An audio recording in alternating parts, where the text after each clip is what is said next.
If you have an interest in horses and love learning more about horses, the horse industry, teaching, or even managing your own horse business, then you're in the right place. We would love you to join us on our mission, which is to improve the lives of horses around the world through the education of riders, handlers, and trainers. So get comfortable, listen in, and enjoy. This has been another episode sponsored by Online Horse College. If you haven't had a look at the wide variety of equine-specific accredited courses, then go to onlinehorsecollege.com and I'll see you over there. Before I tell you who we've got for this episode of Horse Chats, I want to tell you about Sophie Barrington, who's our sponsor for Archer Creative. They're the experts in equine business marketing. If your horse business would like an appealing, easy-to-navigate website, then talk to Sophie Barrington at Archer Creative. Just go to horsechats.com, search for Archer Creative, search for Sophie or search for Barrington and you'll find her there. Now, I am excited to bring again another repeat guest, Jo Hoole, who's been on Horse Chats before. If you go back and search Jo or search for Hoole, you'll find out more about her. She's an eventing specialist and is still a competitor. And we did talk a little bit about the last episode about tips on fitting the event horse, and she promised she'd come back. So true to her promise, she's come back and she's teaching us today about 10 tips on fitting the event horse. How are you today, Jo? I'm good, thank you, Glenys. How are you going? Yeah, really good. Jo, this topic, I know that you've done a lot in this, but just tell us specifically a little bit about your background and where you've got the knowledge to be able to talk about this subject, this specialist knowledge. Okay, right. I was eventing in my teens, lots of different horses, 4 owners as a junior. I didn't actually own my own horse then, so I rode a lot of different horses for owners, and it based in yards. So fitting, right from the beginning, I was taught about fitting in a very methodical way. But then I ended up working in quite a few yards, all the way up to 4-star yards. And these are yards in the UK, aren't they? Yeah, these are in the UK. I was born and grew up in the UK before I travelled late teens. So I was based there working in these yards. So we'd be riding the horses and doing all the stable management and doing all the fitting work. And it became really drummed into me. And then moving on with my own horses from then on and coming over to Australia, I've continued to sort of follow that sort of pattern. And a lot of time when I read books about fitting or event horse training, this typical sort of fitting plan comes in to a lot of the books that you pick up. So it's a very sort of structured standard. And I found it's a great way of protecting against injuries and giving the horses a progressive, steady preparation so that when you arrive at the event, you're ready for it. You're more than ready for it. And I think I was inspired because when I'm coaching, I get a lot of riders sort of ring me up and say, I need to go cross-country training. And I go, yeah, I'm doing a one-day event next week. And you're like, panic. And I sort of tentatively, so what have you been doing, for the last 6 weeks, 7 weeks? I pulled him out of the paddock last week and I've schooled a bit, but I'm going to go for it. And I'm like, oh, my God. So yes. I really felt that it was important. And there's a lot of people in professional levels and riding at higher levels that know this and they have their own variations. But quite often, and especially riding club, people are not so aware of all the factors and how it can help them. And how it can protect them as well. So it's sort of something that I felt inspired to bring to you. Good. And I think if it can help some people and ultimately help the horse, then, that's the main reason that we're doing it for, isn't it? Yeah. And passing on this knowledge that people have. It's not like I'm always learning. It's just people have passed it on to me and I feel like you pass it on and that's the way it goes. Yeah. All right. So the first tip we've got, tip number 1, is planning. Okay. Well, I think that's really important because I think when I look at doing just a one-day event, I'd be thinking about that early in my year or the year before, I'd be looking ahead and I'd get the diary out and I'd plan where I want to event. And usually you'd start with, it has some progression to it. I might start with a nice, easy, lower level one-day event. Say I was going to start in March, and then I might be looking at April. There might be another at that level followed by a more difficult level. Then I might look May, perhaps a course that I know is a little bit more difficult. I might fit a spell in for a rest, me to have a holiday, horse to have a holiday. And then I might be looking at the spring events as well.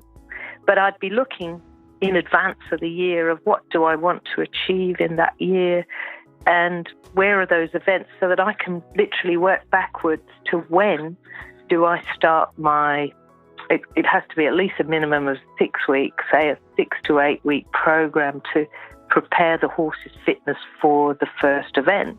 Mm-hmm. And I'd look up, I go onto all the websites, I look up where the local dressage comps are, where the local show jumping is, what training, what clinics, what fits in to my program.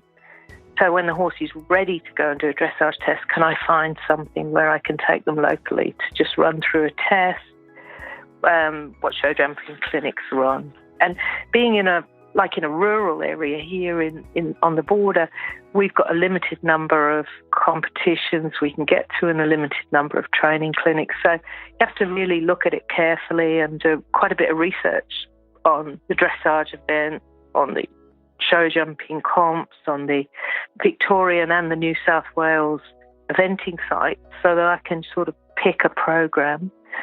And once I've got an idea on that, and I've got a few young riders who I work with, they'll come round and we'll have a coffee and we'll sit down and we'll do an action plan. And they'll say, look, what do you think I should do as my first event? And we do a lot of planning. Yep. And that gives you your starting, because you need to know that you reach the event at the right point of your fitness. Mm-hmm. Mm-hmm. For the horse, and also rider fitness as well. That needs to be planned in. Yep.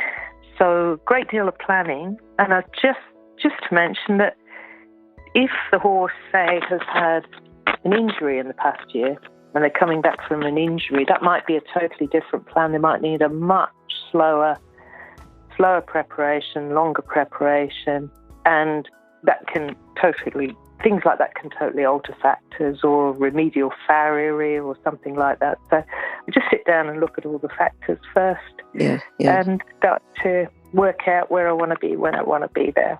And I like the way that you do it with a group of your riders, not just individually, but you're maximising your time, but you're also putting it in that they can learn from each other, that every horse is an individual.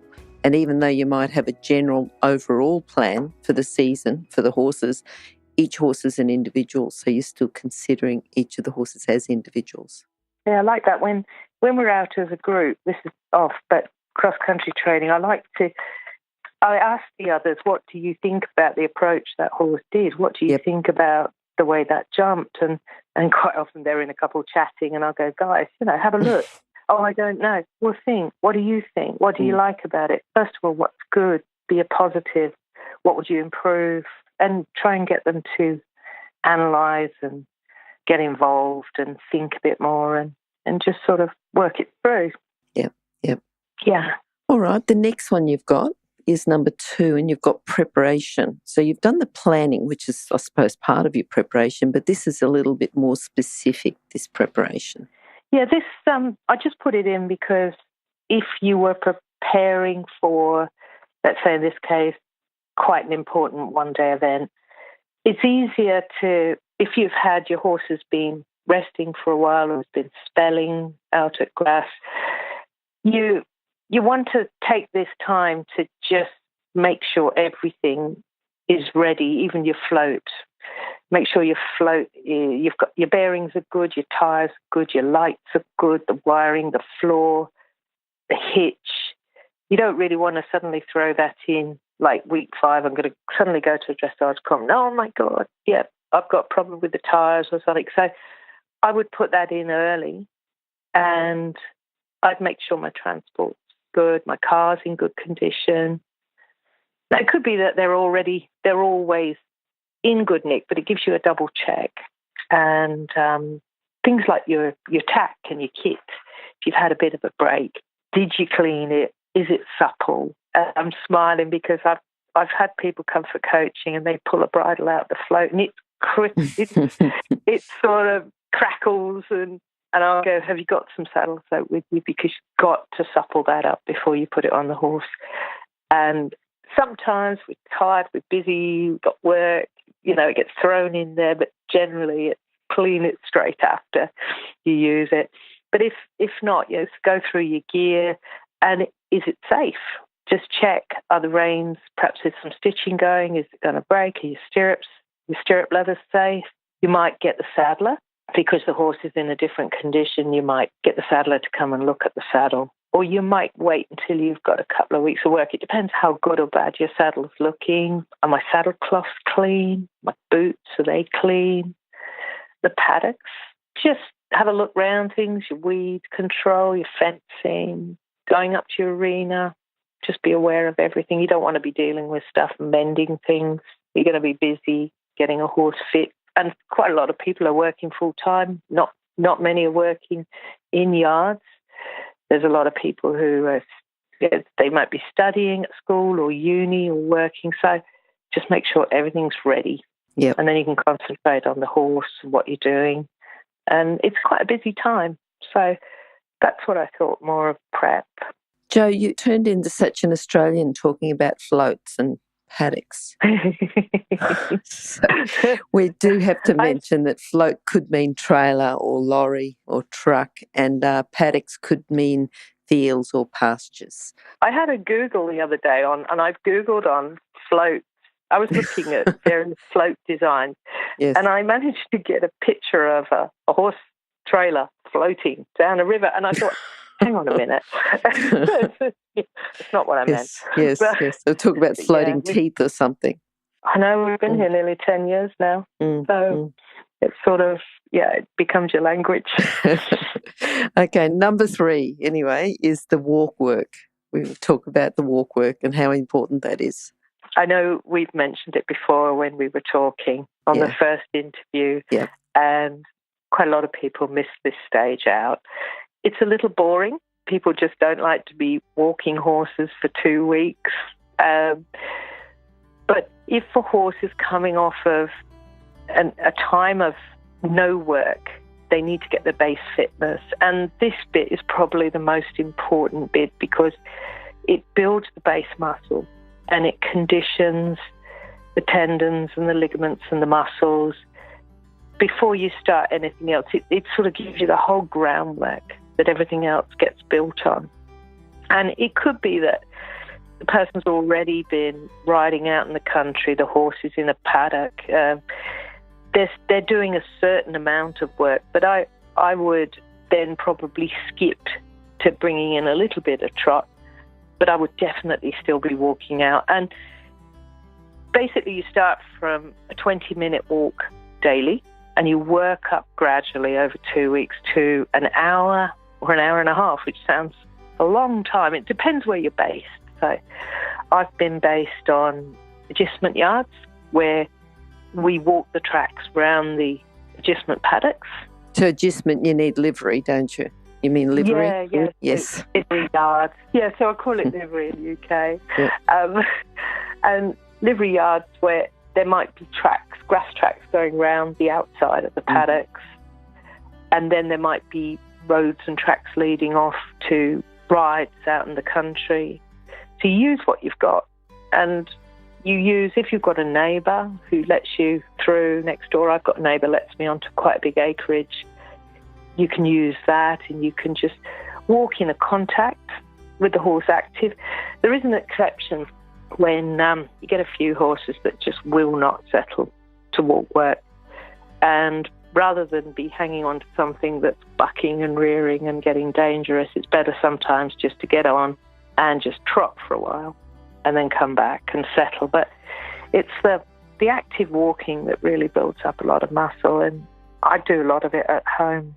I take them out on a block of land and walk them and make it progressive in time scale, and then gradually bringing in more slopes on a very gradual basis. I was going to ask you, what do you do if the horse is too fresh, who, would be dangerous? But I think you've answered that. I think you settle the horse and then you return to the walk work and do the walk work.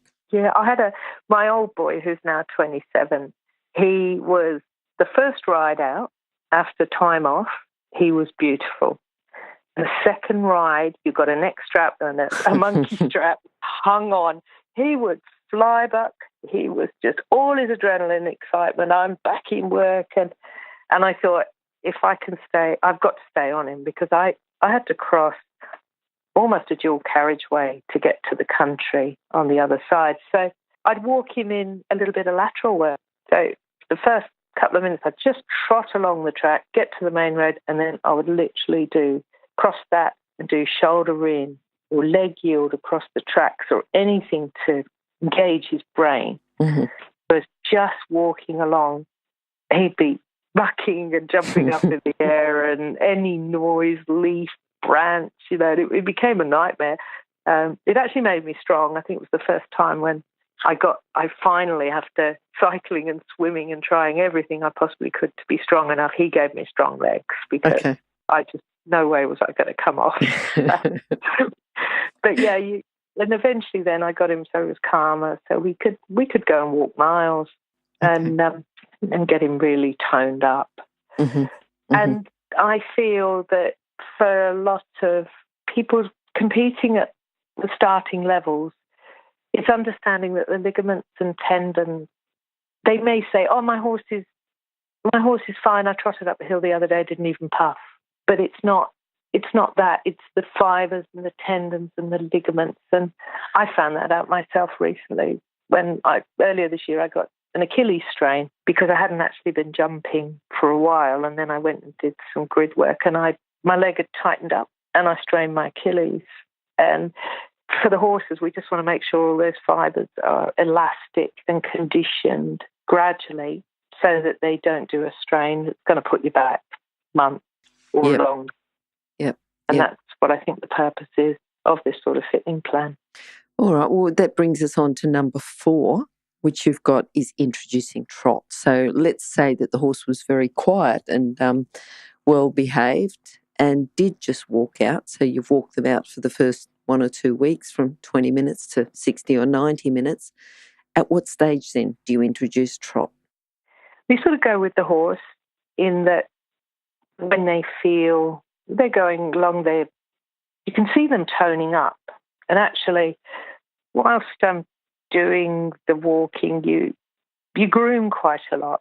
Rather than just washing them off, is actually get a brush and give them a good, strong grooming. And you can see the muscle development beginning. So I find that helps condition the muscles, like old-fashioned strapping. And then you get to a stage where you can feel that they need to go forward a bit. You both need to crack on a bit. You need a little bit more exercise in there, a bit more attention. So you start bringing in trot and you start bringing in hills, but low hills, just sort of a gradual hill. So I would probably trot on the flat for a nice long track. I'd trot along there for a couple of minutes, then walk up a hill that's not too steep, just a gradual incline. I wouldn't trot up it at this stage. I'd just drop my hands, take a light seat, put my legs on and push the horse into an active walk up the hill so that they stretch forward. Rather than just going along on a loose rein, I actually make them work. And the main aim is to try and get them to use their hind legs and push. And you can feel as they get fitter, you start to feel that when they're not fit, they want to rush up, they want to trot or they want to canter up the hill because it's hard work. But as they get fitter, they can cope with walking up there. So it's making them walk and making them push off their hind legs through. And it helps develop the top line and then over the neck. It develops all the way through the muscles and you can sort of gauge how they're going. And then you'll find later in the week, they're pushing along much easier. And into your second week, they might be actually getting ready for a small trot up there, but you can gauge by the way they're dropping their head and pushing forward and pushing through from the back legs as to how fit they're actually getting. So it's not set in stone, but it could be I walk a horse for a week and then I think, no, we need to do a bit of trotting. We need to get a little bit of trotting in. But I've got a variety of hills around me, and when I'm starting them off, or if they were coming back from an injury, I always start on the flat and then on the low level. And I don't tackle the steep hills at this stage because I'm going to be asking too much of the tendons and ligaments, and it's going to work against them. I want them to build slowly. All right.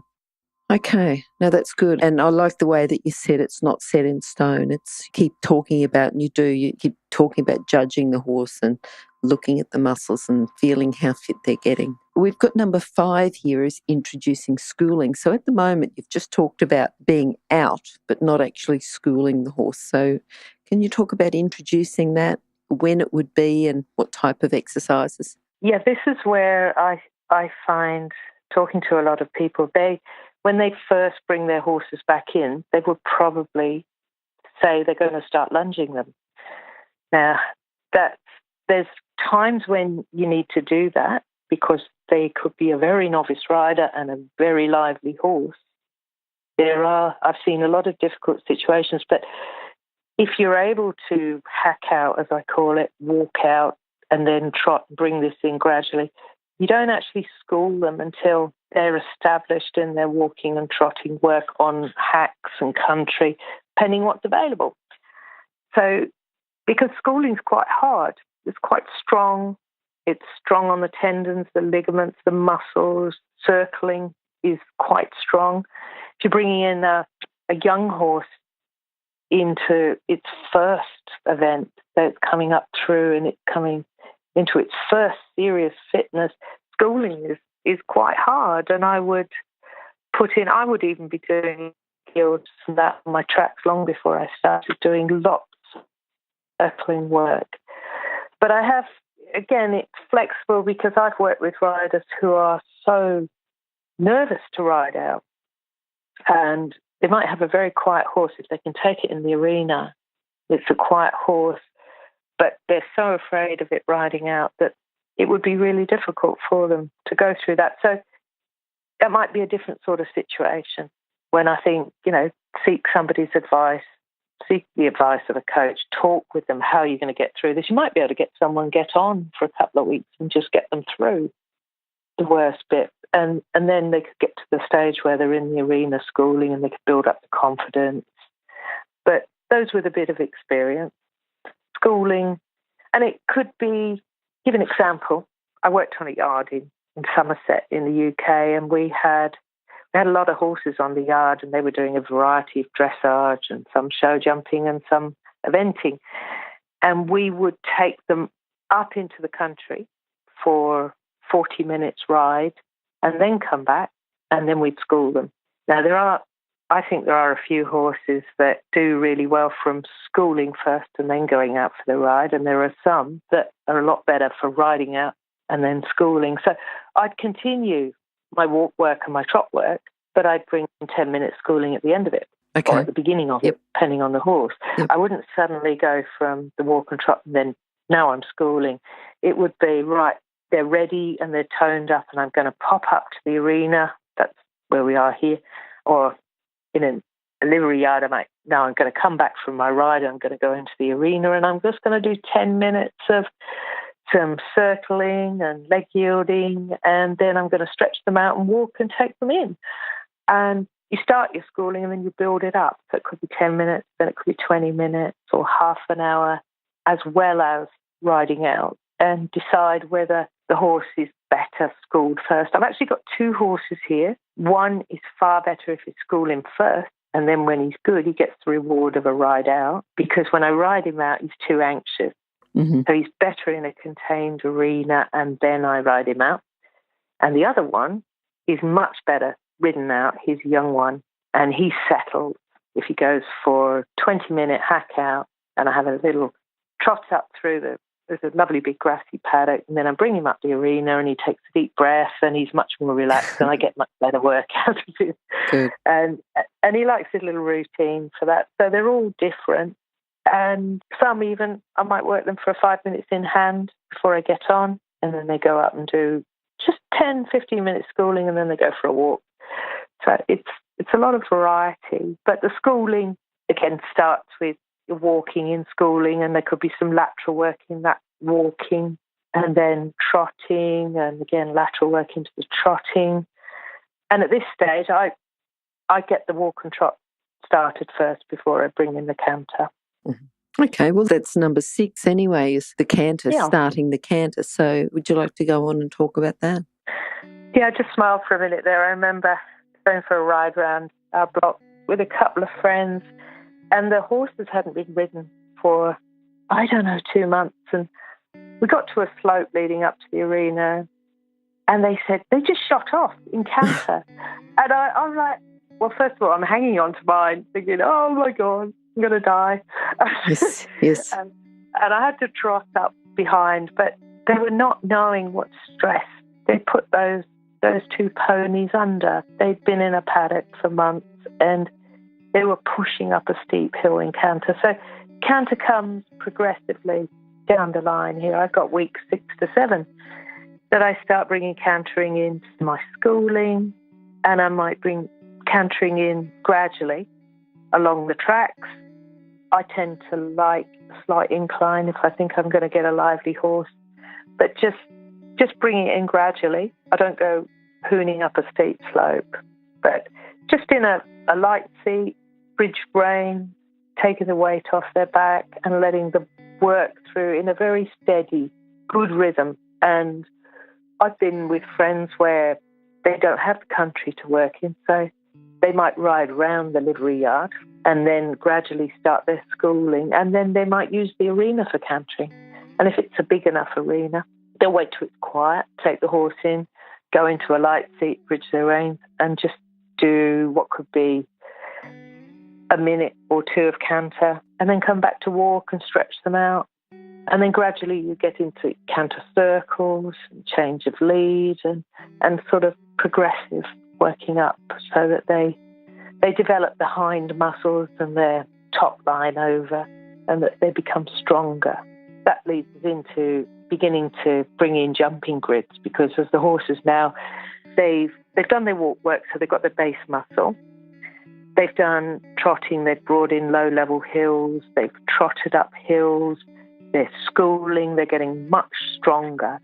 And gradually they're beginning to lift and push off much better, so we're ready to start jumping. And I would bring in small grids just because it's an easier way to get the athletic build-up.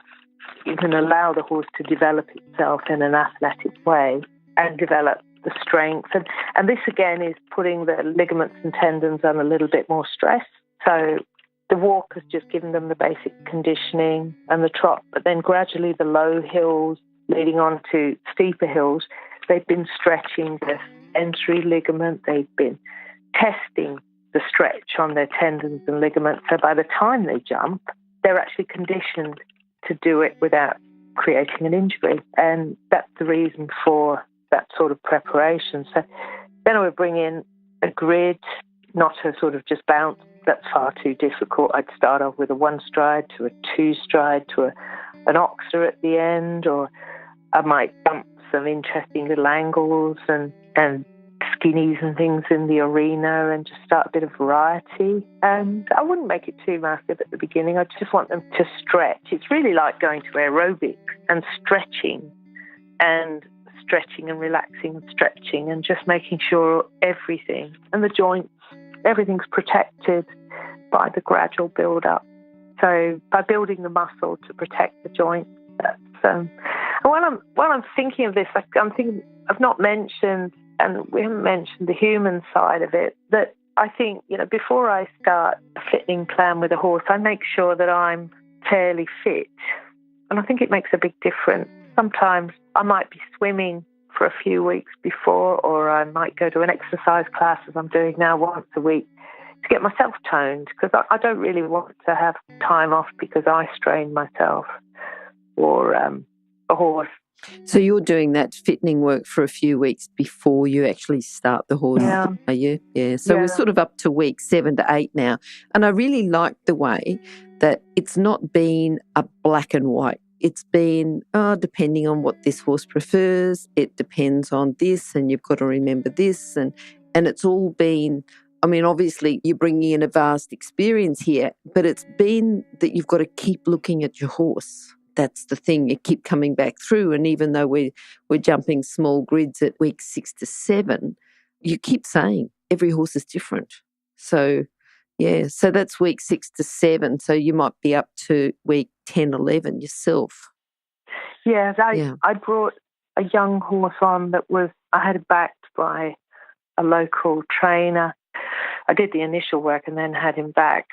And before that, I swam twice a week at the local pool to get myself conditioned before I got on him, because he was going to be a young, lively, athletic horse. I know the first day we rode out after he'd been broken in, he leapt into the air and did a mighty butt. And I need to be toned and fit myself and balanced, because I think there's nothing more frightening than being really unfit as a rider and having a horse that's under you that's way fitter and way stronger than you are. And the whole thing that when they spook, if they suddenly shoot 0 to 60 sideways over a plastic bag, if you're toned and just fit enough, not saying supersonic, not every day in the gym, but just doing something that you like that tones you up, you'll be with that spook.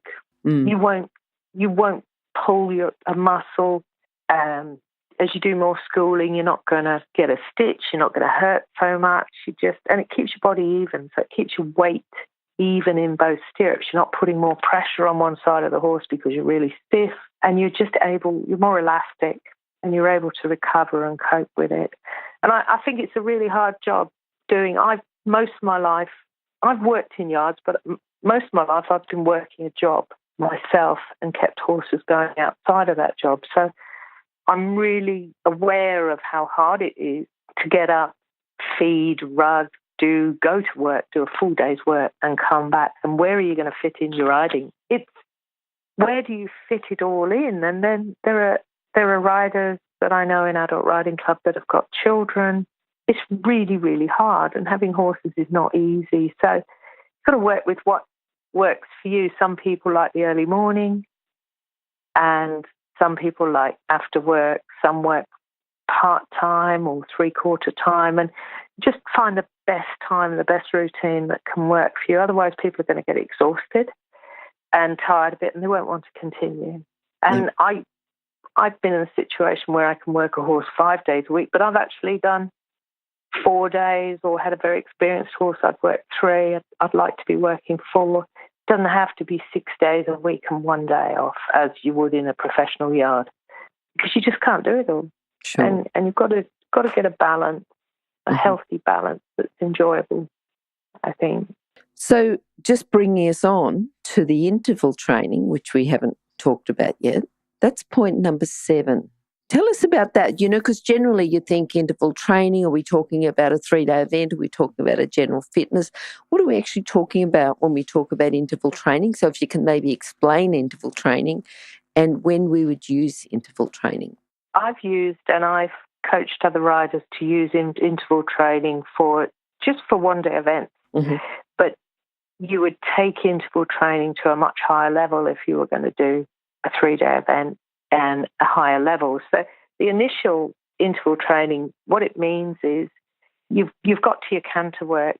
If you do, to start with, like a minute of canter and then a minute of walk and then a minute of canter. And I don't know if studies have changed a lot now, but I still think that you work the muscle, then you relax it, and then you work it again, and that develops fitness more than if you just went for a canter and then stopped. It's called that for the interval, is you work, then you relax, then you work again. And some people even ride with a heart monitor, and they can assess how quickly the horse recovers down to its base pulse rate. When you start, they won't recover as fast. They may take the whole minute to come back down again. They may not come back down in that minute. And later on, your second or third canter, you'll find that in the minute they recover much quicker. And at the end of it, they recover much quicker. And that's when you can assess that they're actually getting fitter. And you wouldn't work this every day. I'd probably, just for a one-day event, I've told riders maybe just to go and do 1 or 2 canters, maybe in the week of interval training, 1 minute canter, 1 minute walk, 1 minute canter, and then just carry on with your ride. And then further down the week, maybe try 2 minutes canter, 1 minute walk, 2 minutes canter in a light seat, just weight off the back in a good rhythm. It's not fast, it's not galloping, it's just cross-country stride. And when you've done 2 minutes, 1 minute rest, 2 minutes, you're nearly at a whole cross-country course, because most courses at one-day event is about 5 minutes. So that's why you'd work that up, and you take a little bit longer in your week's plan. If you're going up to a big event, say you're going to do Melbourne 3-day event, 3-star, you'd want to build up your interval training until the horse could actually do the 12 minutes or 11 minutes of the course, because that's really quite strong canter work. And for the rider as well, to be in a light seat off the saddle. I remember doing measuring round a massive paddock with markers for 100 metres and timing it to get my timing correct at the right pace for pre-novice, for instance, and being in a light seat. And I was in my young 30s, and I could feel the muscle tightening coming up through the leg to the back and up to the shoulders. And I had a good physio as well. but it's hard work, and it's really hard on the body to be 4 or 5 minutes out there for unfit riders. So you're building up your own fitness, and your ability to stay in a light seat really help the horse and allow the horse to bowl on in a balanced way. I think I went out in my, this is, back when they had the roads and tracks in the 3 days. Yeah. And in my first 3 days, I went out and the whole roads and tracks I did in 2-point, because I thought that's what you had to do. I didn't know. My coach, we just did the walks and tracks, and my coach said, do this, this, this, this. And then when I came in, he said, did you really do the whole roads and tracks in 2-point? And I went, well, yeah. I mean, I'd practiced for it, because that's the way I'd done my fittening. Gosh, you would have been fit. That's just what I did. Yeah. Wow, I definitely had strong legs there. Yeah. Anyway. I can feel that, because I've been along here. At the moment, I've got 2 horses that are just doing light work, but I'll go along and trot along in a 2-point position for a bit, and then I'm rising again, and that does help strengthen up, but I'm not sure about 40, 50 minutes on roads and tracks. That'd be hard work. Anyway, we've got number 8. We go on now to cross-country training, so tell us a little bit about that. Okay, I'll just briefly say, around 7, when I'm interval training, or, even when I started canter, you've done canter and grids, I'd be looking for a small show jump competition. Okay. If it fits in, I'll already have looked at my diary. There might be something, especially around the time I'm cantering, where I can go out and take the horse and do a couple of rounds of show jumping. I wouldn't be pushing them to full height. I'd start not too low that they're bored and get complacent, but somewhere just a step down maybe from where I'm competing, and just get a nice rhythmic round under my belt before. And then we went on to cross-country training, so on sort of point 8 was to go and have a session of cross-country training with a coach or a clinic, and I'd be looking for something that's confidence building. I wouldn't want to suddenly be pushing myself to way more than I'm going to compete at that stage. It's got to build up the horse's confidence and mine. Mm-hmm. So I'd be looking for a nice, solid experience that I'm leading up to a first one-day event here. So I want to come out at a really positive note, and I pick who I'm going to go to, and work with the riders I coach as well, that if they say I'd want to do some training with you, and we've got our first event at Wagga or Albury in 2-3 weeks, we've already planned that ahead. I will be careful about what stresses I put them under, because I want it to come out that they end that session feeling confident, strong, and the horse comes out with that look on its face of, really enjoyed that, and then not fried them, not over push them over a whole load of jumps that were suddenly bigger than they used to. And I think that's really important, that you sort of take a bit of responsibility as a rider as well, of not suddenly throwing the horse into something out of its scope, but just get a good experience out of it, get a good feel, and you're building confidence all the way through. So what you're getting ready here is that by the time you get to your first one-day event, you get a clear round in a rhythm. You've practiced the rhythm, you've practiced riding in the light seat, you've practiced your jumping, you've had a small competition. At some way earlier on there, you could fit in a dressage competition and go out and do 2 tests at a local venue. So you've done that, they've been out, and you're getting all the stages ready, not so that it's all thrown in on the day, but the horse is prepared and you're prepared mentally to go and do the level that you're competing at. So cross-country training, yes, it could be sort of around that time when the canter's really fit and there's hill work and you're jumping, then cross-country training would come in. Yep. Okay, and then the next one you've got, because the competition you went to is just the show jumping competition, so the next one is number 9, and we've got the lead up to the event. So here I've got, let's say a typical week, Monday the horse goes for a hack out, and it might be a 20-minute hack and 20-minute schooling after work. And Tuesday I might go and do a canter with a gradual hill. So I could go and do an interval canter and then walking and then cantering, could be bringing cantering into the hill work. Just to mention, a lot of people say, I haven't got hills. Well, I've been in a situation where I'd put the horse in a truck and taken it to a hill. And at that stage, I was in a livery yard and I hired a truck off a friend, and I would take the horse to do some hill work. So it's not, you've got to work with what you've got. And sometimes you haven't got everything there and you've just got to find a way to do the best you can. So the lead up to the event, I'm just thinking sort of what the standard week would be. Maybe Wednesday I'd go back to a half an hour of trotting and some hill work, and then school, do quite a bit of the movements of test work and some canter work. Thursday I might do some jumping. And Friday, it depends whether you could ride every day. Friday, say I couldn't ride. Saturday, I would again do a hack, maybe have some canter work in again. So work my week like that. But on the lead up to the event, I think it's really important, one, that you start thinking about your kit that you're going to need.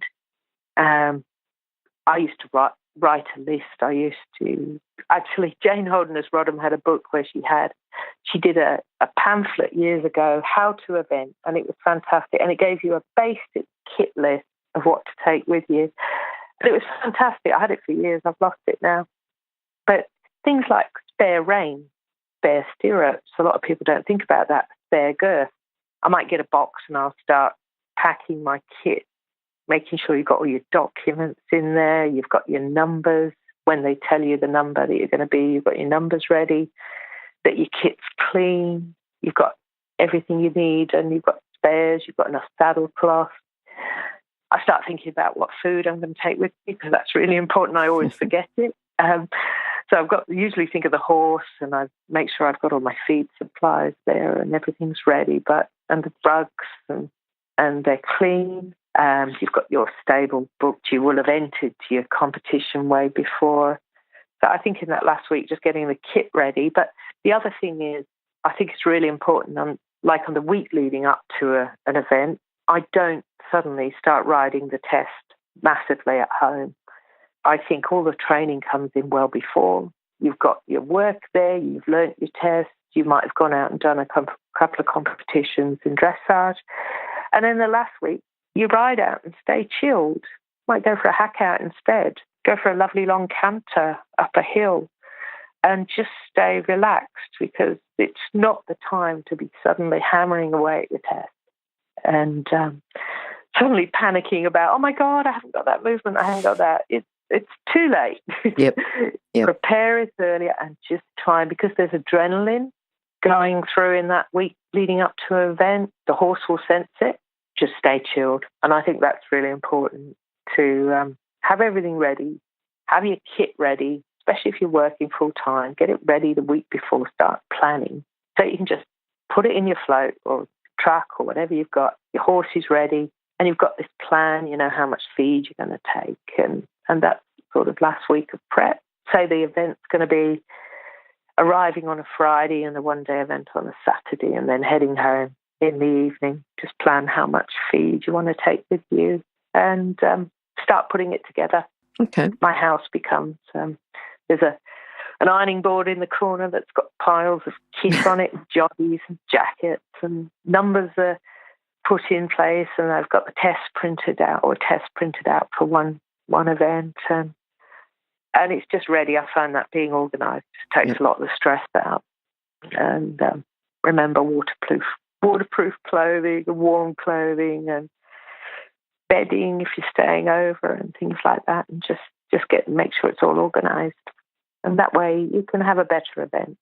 This number 10 is almost a non-event. You know, we've already got up and to the event, but we've still got to think about number 10, which is keeping the fitness after that first event.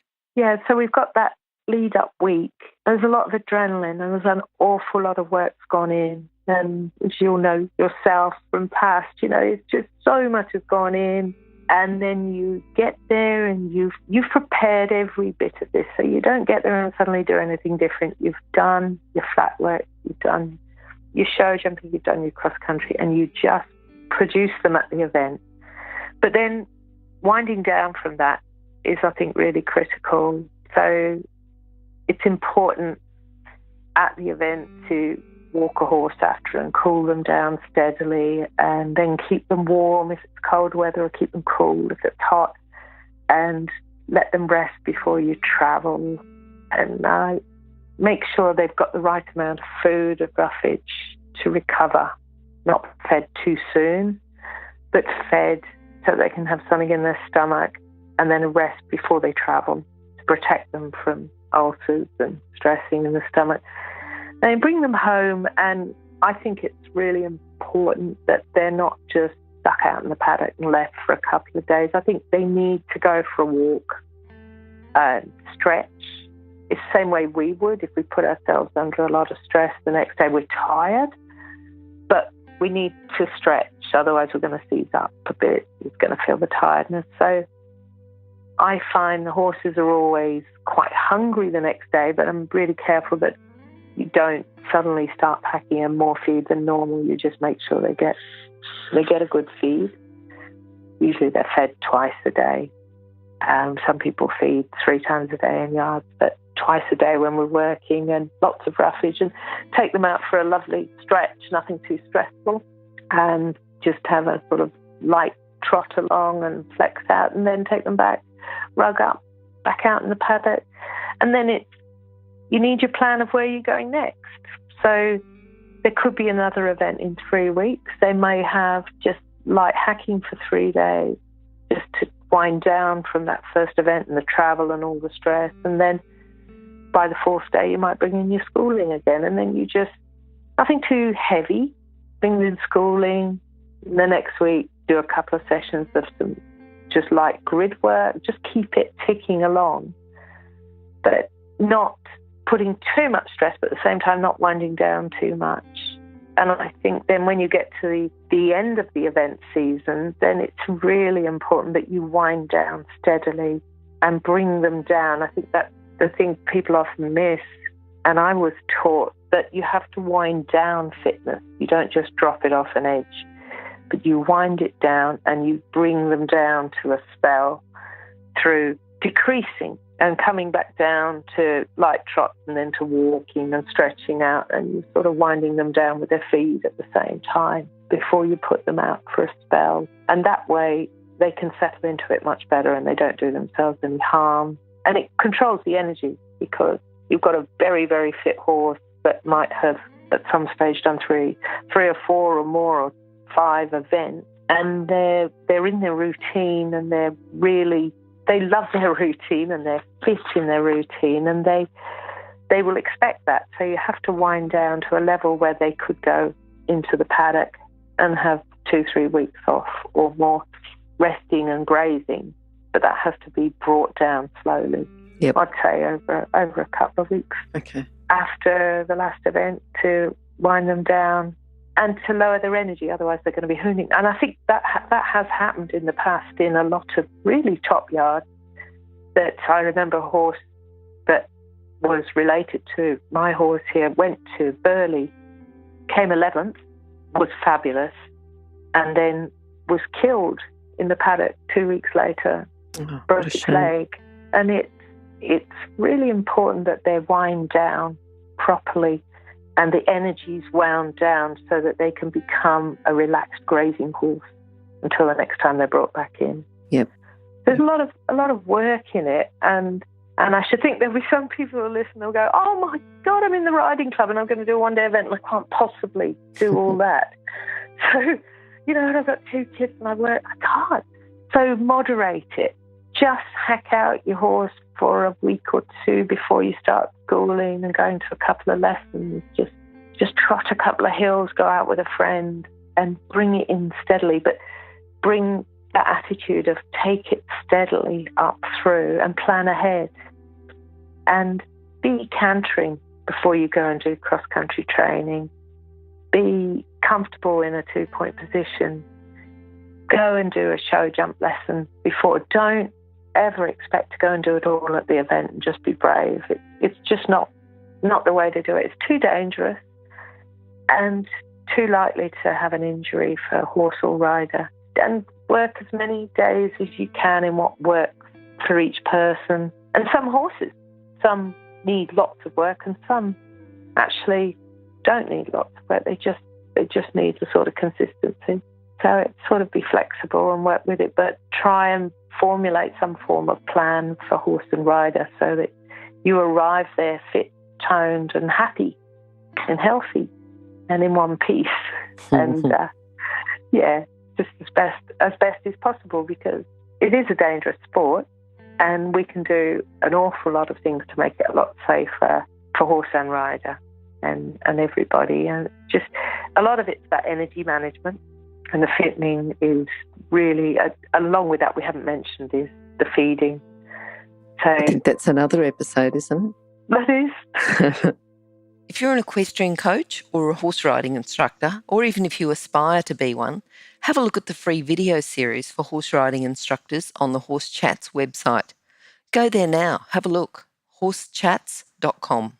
Jo, look, I like the way that you summarised that. I don't think we need to go back through it. I think that was just really good, sound advice. And I think right throughout the whole chat, you talked about flexibility and you just brought in a lot of common sense. And I think, working with people and understanding that people have got different situations and horses are different, so bringing in that flexibility, I think, having the baseline of this is what's ideal, but also saying, but in certain circumstances, this isn't going to work. So I think, again, really good talking to you, and we need you back again. We need you to talk about feeding to go along with this fitness and, as a complement to this fitness. So we'd love to have you back again. And thank you. Yeah. No, that was enjoyed talking to you. Thank you. Good to talk to you. And now, Jo, if people need to get in contact with you, what's the best way? Facebook private message is quite good. I'm on Facebook as Jo. Look up for Jo Hoole, Hoole. Email is good. That's johoole92@gmail.com. When you have the chats come up, is there an option for people to comment and contact? There will be. So through Horse Chat. Yes, and they'll be able to contact you on horsechats.com/JoHoole2, or just go to horsechats.com and search for Jo or search for Hoole, Hoole, and they'll find your contact details. You'll have a couple of pages. By the time you do the feeding one, you'll have that one as well, and they all link to your contact details. They'll all have your contact details on them, and they should link to each other as well. Great, yeah. So if anybody's got any questions on that, more than welcome to get in touch and sort of just ask people. It's always asked and find a way that works. Yeah. All right. Thanks again, Jo. I'll talk to you again sometime soon. Bye-bye. Thank you. Bye. Now, if you're still there, you probably know that I'm absolutely passionate about education within the horse industry.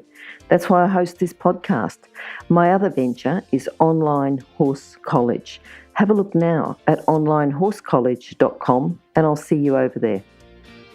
Remember that our comments and instructions are general in nature and do not take into consideration your individual horses or your individual ability and circumstances.